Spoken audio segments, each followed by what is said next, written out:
Ayan, napakaganda pong topic natin ngayon, Ma'am Shi, at maraming salamat din po mula po sa National Commission of Senior Citizens para po sa opportunity na binigay niyo po sa amin upang mapaliwanag po natin at ma-inform po natin ang ating mga tagapakinig tungkol po dito.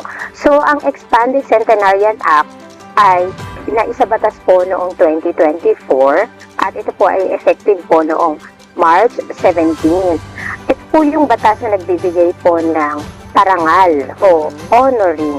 Ito po ay tinatawag nating gift o regalo. So, unang-una po sa lahat, nais po natin iklaro na ito po ay hindi ayuda, ito po ay regalo. Para po sa ating mga mahal na senior citizens na nakaabot po ng tinatawag na milestone age.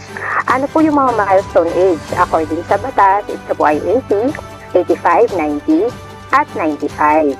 So, sila po ay entitled sa 10,000 cash gift mula po sa national government. At ang National Commission of Senior Citizens po ang nag-i-implement nito at nag-a-award sa ating pong mga senior citizens. Bukod po dito, yung expanded po yun, no?